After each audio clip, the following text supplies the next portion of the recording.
The Socialist Party has a solution for our construction industry. Let's have a look. Hello everyone, Florian Heise here and welcome to another episode of Heise Says.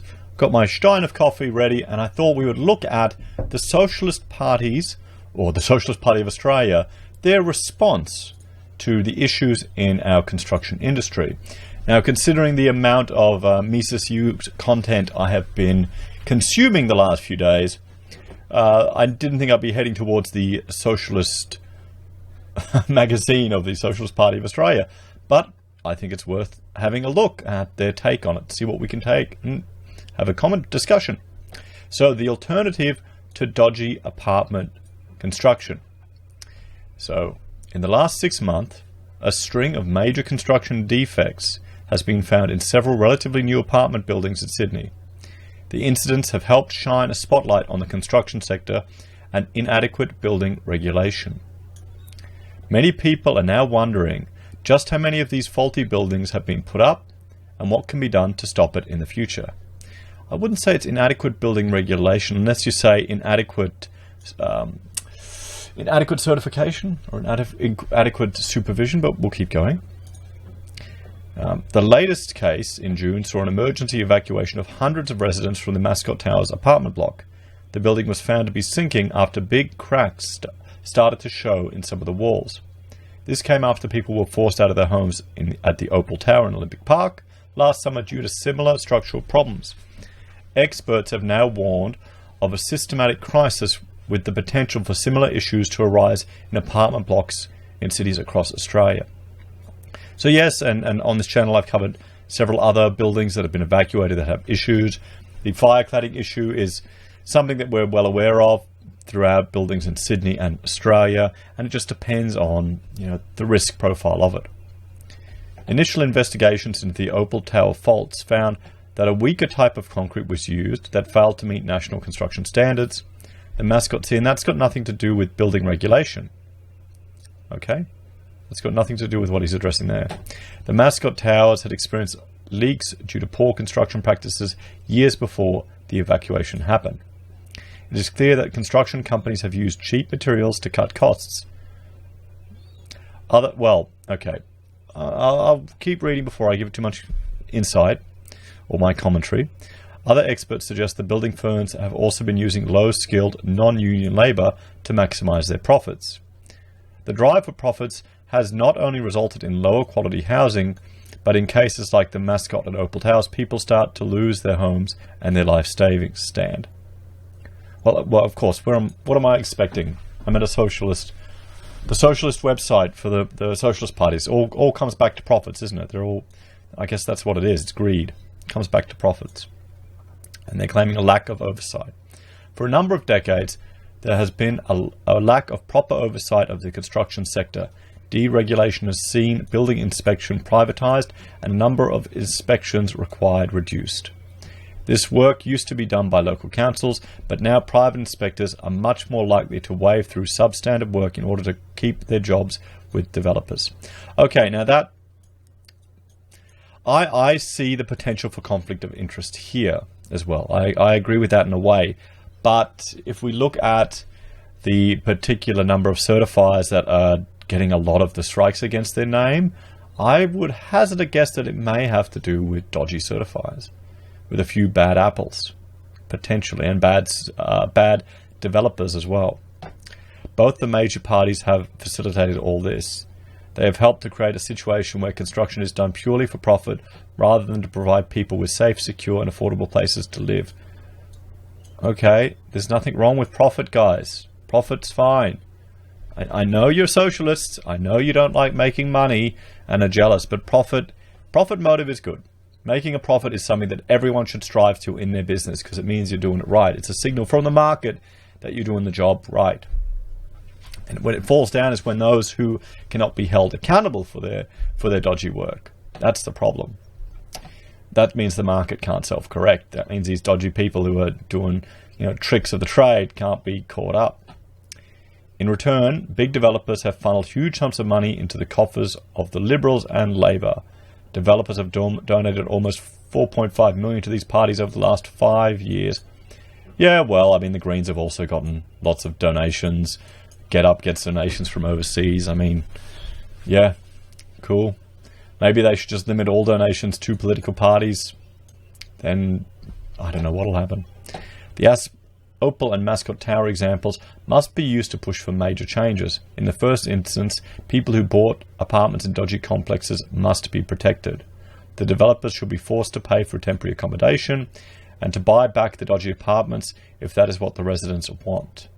Well, they already are required to pay for temporary accommodation. There's defects liability periods in place.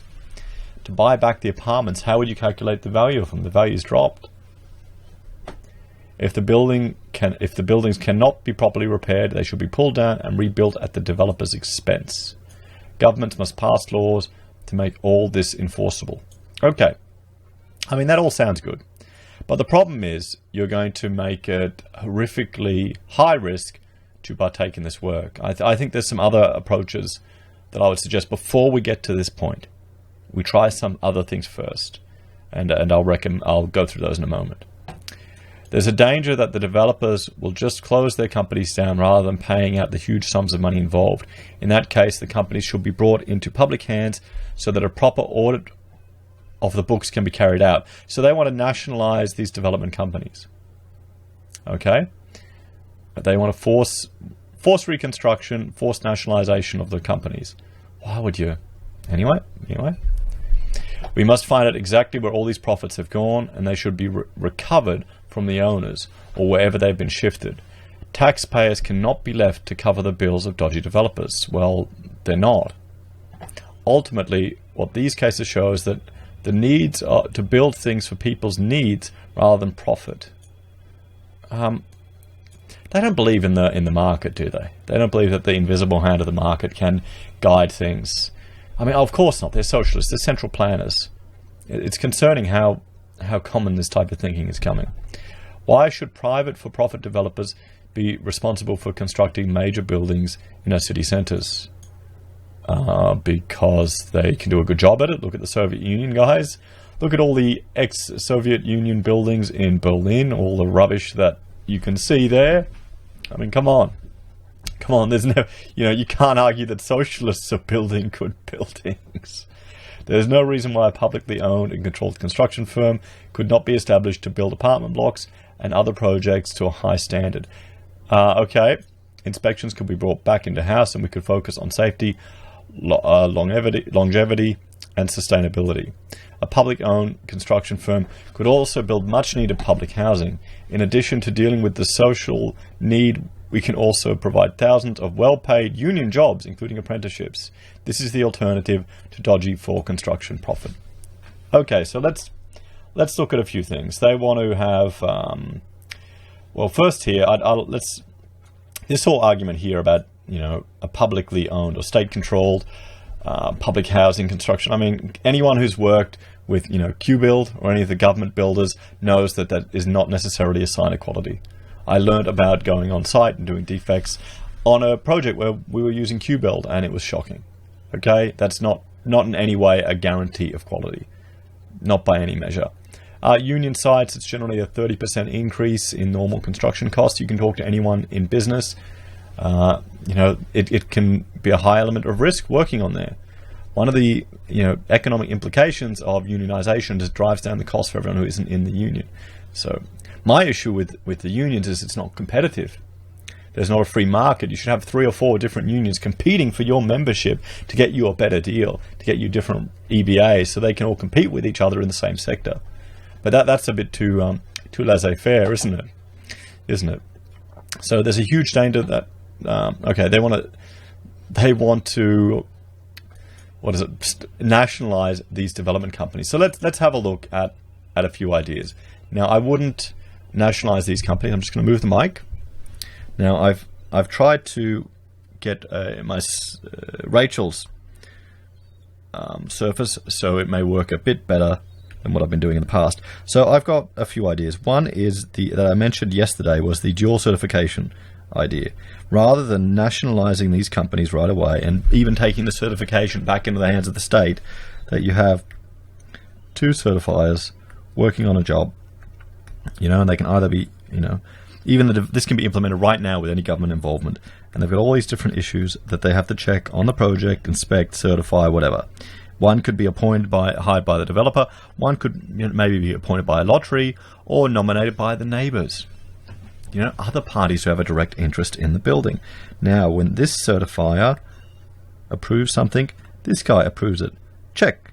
When this guy approves it, this guy has to approve it. Yes, that removes the risk, or significantly reduces the risk that you're going to have two dodgy people.